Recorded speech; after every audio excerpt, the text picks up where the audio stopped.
The rain was relentless, mirroring the storm brewing inside me.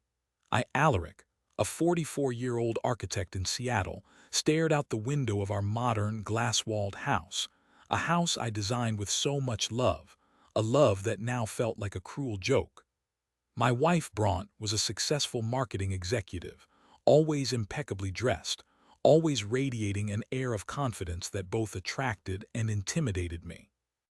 We had been married for 15 years, a seemingly perfect union built on shared ambitions and mutual respect. Or so I thought. It started subtly, almost imperceptibly. Bronte began working late more frequently, attending more out-of-town conferences, and becoming increasingly distant. Our conversations dwindled to logistical necessities, our shared laughter fading into uncomfortable silences. When I tried to express my concerns, she dismissed them as my insecurities, blaming the pressures of her demanding job. I, wanting to be a supportive husband, accepted her explanations, burying my growing unease deep within. The first real crack appeared during our anniversary trip to Napa Valley. We had planned a romantic getaway, a chance to reconnect and rekindle the spark that seemed to be fading. But Bronte was constantly on her phone, responding to emails and taking calls in hushed tones. She seemed distracted, her mind elsewhere. One evening, after a particularly tense dinner, she claimed a headache and went to bed early. I decided to take a walk through the vineyard, hoping the fresh air would clear my head. As I strolled along the moonlit rows of vines, I noticed a figure silhouetted against the distant hills. It was Bronte, talking animatedly on her phone. I hesitated, not wanting to intrude, but something about her demeanor compelled me to get closer. As I approached, I could hear snippets of her conversation. "I miss you terribly," she whispered. "I can't wait to see you again." My heart clenched. Who was she talking to? I confronted her the next morning, presenting her with the undeniable truth of what I had overheard. She initially denied it, claiming she was talking to a client. But when I pressed her, her facade crumbled. Tears welled up in her eyes as she confessed to having an affair. "It just happened," she sobbed. "I didn't mean for it to go this far." Her words were like daggers twisting in my chest. The woman I loved, the woman I had built a life with, had betrayed me in the most intimate way possible.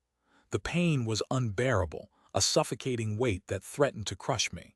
I asked her who it was, demanding to know the details of her infidelity. She refused to tell me, claiming it would only make things worse. I couldn't bear to stay in the same room with her. I packed a bag and left the hotel, driving aimlessly for hours, the rain blurring my vision. I ended up at a small, secluded motel, the kind where you pay by the hour. I sat on the edge of the bed, staring at the faded wallpaper, the reality of my situation sinking in. My marriage, my life, was crumbling around me. Over the next few weeks, I went through the motions of daily life, a hollow shell of my former self.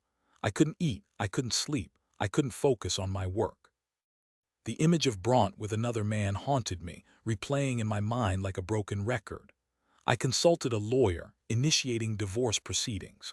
The process was agonizing, filled with paperwork, legal jargon, and the constant reminder of my failed marriage.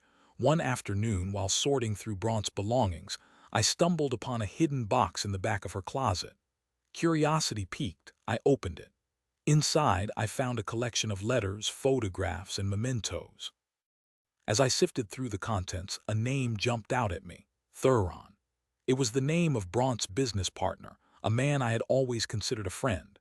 The letters were explicit, detailing a passionate love affair that had been going on for over a year. The photographs confirmed my worst fears, showing Bronte and Theron embracing, kissing, and holding hands. A wave of nausea washed over me. Not only had Bronte betrayed me, but she had done so with someone I knew, someone I trusted. The realization that Theron, this man I had considered a friend, was the affair partner was devastating. We had shared dinners, golf outings, and countless conversations. He had looked me in the eye, knowing all along that he was sleeping with my wife. The betrayal cut deeper than I could have imagined. I decided I needed to confront Theron. I tracked him down to his office, a sleek, modern building downtown. I barged in without an appointment, catching him off guard. "Need to talk," I said, my voice trembling with rage. Theron initially feigned ignorance, claiming he had no idea what I was talking about. But when I presented him with the evidence I had found, his composure crumbled. He admitted to the affair, offering a pathetic excuse about how Bronte had been unhappy in our marriage. She needed someone who understood her, he said, his voice laced with arrogance. I lost control. I lunged at him, grabbing him by the collar and slamming him against the wall. You knew she was married, I shouted. You knew you were destroying my life. He struggled against me, but I was fueled by a righteous anger that he couldn't match. I landed a punch, sending him sprawling to the floor. I didn't stop there. I unleashed a torrent of pent-up rage, each blow fueled by the pain and humiliation I had endured. I only stopped when I saw the blood streaming from his nose and mouth. He lay on the floor, gasping for breath, his eyes filled with fear. I knew I had gone too far. I had crossed a line, but in that moment I didn't care. I had finally released the anger that had been consuming me. I walked out of his office, leaving him to wallow in his own misery. The divorce was finalized a few months later. Bronte received a significant settlement, but I didn't care about the money. I just wanted to be free of her, free of the lies and the betrayal. I sold the house we had built together, unable to bear the memories it held. I moved to a small apartment in a different part of the city, determined to start over. It wasn't easy. The pain of Bronte's betrayal lingered, a constant reminder of my shattered trust. But slowly, gradually, I began to heal. I focused on my work, pouring my energy into designing innovative and inspiring spaces. I reconnected with old friends, forging new bonds and rediscovering the joy of companionship. I started exercising, finding solace in the physical exertion. One evening, while attending an art gallery opening, I met a woman named Isolde. She was a vibrant and intelligent artist, her eyes sparkling with creativity and passion. We struck up a conversation, and I found myself drawn to her warmth and honesty. We started dating cautiously at first, both of us wary of opening our hearts again. But as we spent more time together, I realized that Isolde was different from Bronte. She was genuine, compassionate, and fiercely independent. She didn't try to be someone she wasn't, and she accepted me for who I was. Over time, I began to trust Isolde, to believe in her love. She helped me to heal from the wounds of my past, to let go of the anger and resentment that had been poisoning my soul. One day, while browsing online, I stumbled upon an article about Theron. His company had been embroiled in a scandal, accused of fraudulent business practices. He had been forced to resign, his reputation in tatters. A small part of me felt a sense of satisfaction, knowing that he had finally paid the price for his dishonesty. I realized that I had finally moved on. I had found happiness again, not in revenge, but in forgiveness and acceptance. Bronte's betrayal had been a painful chapter in my life, but it had also taught me valuable lessons about love, trust, and the importance of staying true to myself. I learned that sometimes the greatest revenge is simply moving on and creating a better life for yourself. It's about refusing to let the bitterness consume you, about choosing to focus on the positive and embracing the future with hope and optimism. I married Isolde a year later, in a small, intimate ceremony surrounded by our closest friends and family. As I looked into her eyes, I knew that I had found true love, a love that was built on honesty, respect, and unwavering support. I had finally found my happy ending, a testament to the resilience of the human spirit and the power of forgiveness. Several years passed, filled with joy, laughter, and the simple pleasures of everyday life. Isolde and I built a beautiful life together, a life that was everything I had ever dreamed of. Then one day I received a letter. It was from Bronte. I hesitated, unsure whether I wanted to open it, but curiosity got the better of me.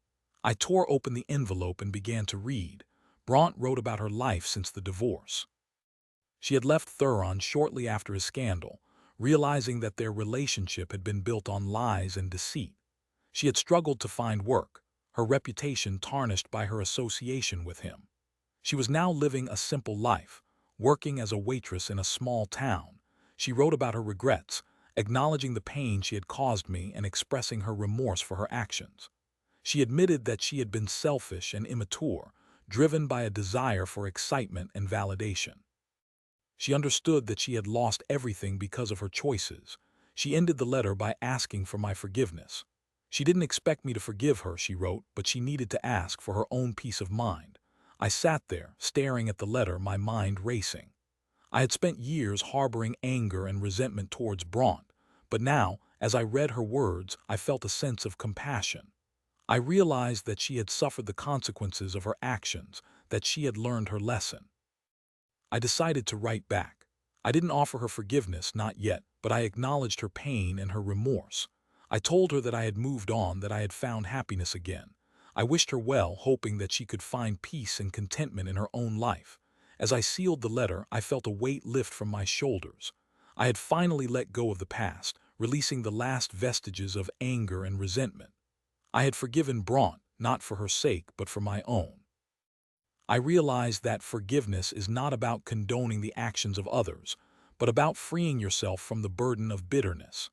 It's about choosing to move forward, to focus on the present and the future, rather than dwelling on the pain of the past. I had learned that true happiness comes not from revenge, but from forgiveness, acceptance, and the courage to create a better life for yourself.